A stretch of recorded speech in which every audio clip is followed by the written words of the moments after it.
कोई व्यक्ति राग प्रधान होता है, कोई वैराग प्रधान।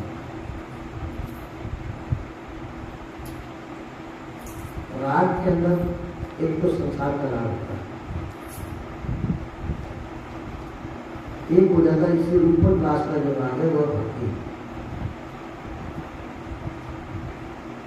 तो भक्ति जो है ज्ञान की जननी है, और ये राग जो है संसार का राग, संसार में पसंद होगा।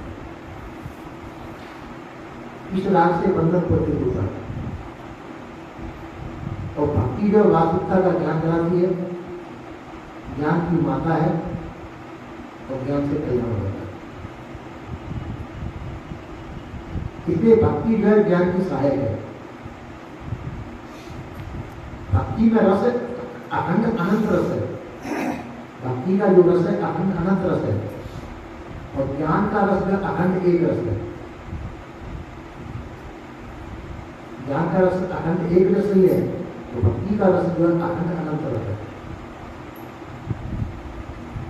इस प्रकार से जो व्यक्ति अपनी अपनी क्षमता और चाह के अनुसार अपने अपने मार्ग चलते हैं। कोई योग मार्ग चुनता है, कोई कर्म मार्ग चुनता है,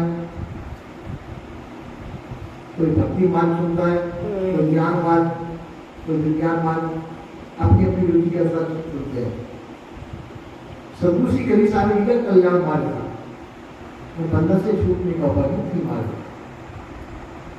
मुक्ति नाम है सर्व बंधनों से रहित होना। संसार की मोह ममता आसक्ति बंधन देने वाली है, विषयों की वासना बंधन देने वाली है, हम भूल कल्पना बंधन देने वाली है। ये सदगुरु श्री कबीर साहब का जो है ज्ञान जो है इन सबसे परे होकर के अपने स्वरूप का बोध है। अपने आप को जान करके, संसार को जान करके, संसार की आसक्ति छोड़ करके संसार के बंधन से मुक्त हो जाना, ये सदगुरु श्री कबीर साहब का परम ज्ञान है। इस सब चीज को जान करके सबसे हट जाना। सर्वहु को जाने सो तो सर्वहु से न्यावत है, सबको जानने वाला सबसे न्यारा है। इसलिए इस प्रकार को जान करके हम अपने उसको सर्व बंधन से रहित कर लें, कि सदगुरु के विचार का परम ज्ञान है। पर जैसे संसार में ये परम ज्ञान सबको पसंद नहीं है, क्योंकि संसार में राग प्रधान लोग बात ज्यादा है। आप कह सकते हैं कि महात्मा को होते हुए वैराग प्रधान, महात्मा भी जो वैराग प्रधान है तो वैराग प्रधान बहुत होते हैं, उनमें भी राग ही रहता है। क्योंकि वैराग्य जीवन है उनका, तब भी चाहेंगे मेरे को ऊंचा छत्र चाहिए, ऊंचा महल चाहिए, ऊंचा आश्रम चाहिए, ये राग करना है। अच्छी मान प्रतिष्ठा चाहिए, ऐसी जो उनकी मान्यता है, तो ये राग के अंदर जाती है, वैराग के अंदर नहीं होती है। वैराग के अंदर तो है कि सर्व प्रकार के रागों से रहित होना, राग से रहित होना वैराग्य का मार्ग है। उसके अंदर मान प्रतिष्ठा किसी प्रकार का वो विपदा नहीं उनके अंदर,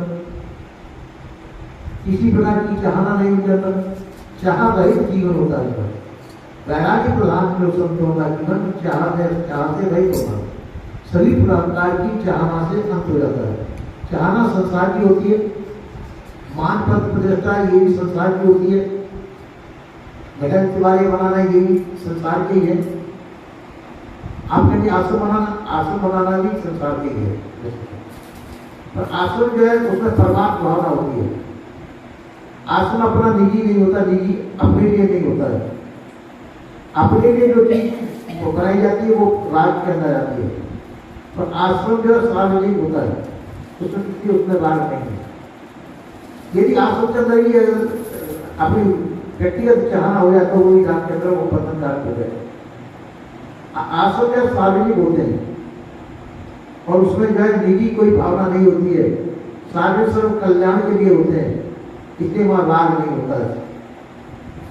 राग से रहित वैराग के वहां निवास करते हैं, अपना साधन भजन करके अपने कल्याण मार्ग में आगे बढ़ते हैं। संतों के ठहरने की जगह होती है वो, वैराग्यवान संतों के ठहरने की जगह होती है।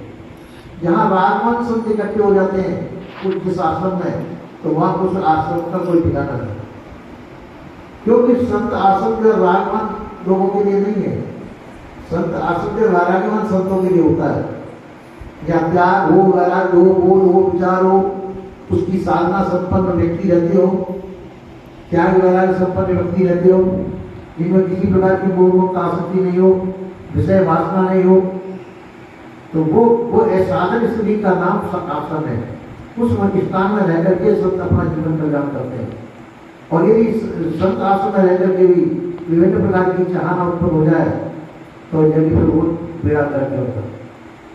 इसलिए संतों का जीवन सभी प्रकार के राग से रहित होकर के अपने आप का जीवन कल्याण होता है, और जीवन कल्याण के राग से रहित होकर के बंधन से रहित हो जाता है। सभी बंधनों से मुक्त होकर के अपना जीवन कल्याण कर ले, यही संत मत है। ऐसा सर्वोच्च करते हैं।